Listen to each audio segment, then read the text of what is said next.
Alex, I want to talk about something else that could be, I don't know if it's a joke or if it's serious or not, and I want some of your guidance here. Now, the White House is apparently going to direct agencies, including defense, to begin releasing government files on aliens and extraterrestrial life. And this started after this little interview that dropped the other day with Barack Obama. Are aliens real?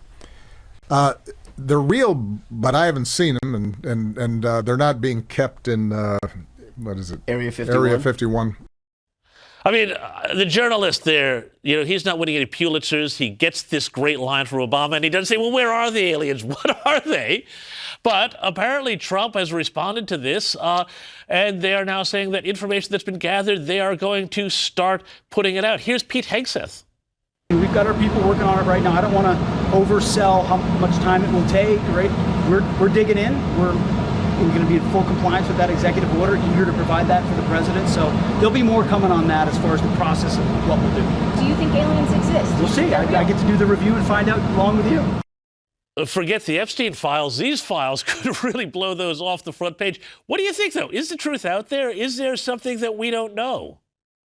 I mean, James, I'm a big tinfoil hat conspiracy theorist guy. So when you ask me about aliens, I do think that there probably are some sort of like interdimensional demonic spirits that can probably take somebody's soul or take over our body. So I believe that there are probably some sort of non-human being that are here with us on Earth, but it's probably not your typical, flying saucer type alien. But I think it's very obvious that we're not alone in the universe, and those people that are here with us, I think there are people that have discovered them before us. It's like, how are the pyramids built? How are a lot of stuff built before we're here? So I wouldn't be surprised if they tell us that there are some sort of interdimensional creatures that are here with us on Earth. Well, Alex, that might actually explain what happened to Joe Biden. Maybe he was actually taken over by one of these alien phantasms, but they had the gravity wrong from their own dimension, and then they couldn't walk up the stairs and ride a bike all of a sudden.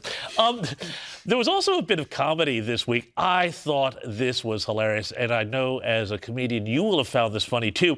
There was a story that Donald Trump faced some questions this week about whether he called into a TV show so that he could have a rant about the Supreme Court striking down his tariffs plan. Now, let me just play this. Have a look at this, and then let's talk about it.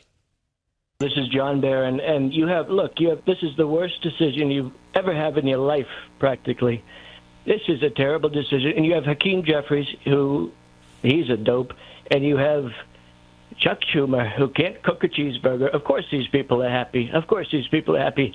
But true Americans will not be happy. And you have the woman earlier, I assume she's a woman, she's a Democrat, but she said she's disgraced. She's devastated. All right, by John. this. Was this the greatest prank ever? Because the caller used the name John Barron, which is a pseudonym that apparently Trump used to use in the 80s and 90s when he was in real estate. I would have to say that this impersonator was doing the old Trump 5D chess move by even using Trump's old pseudonym.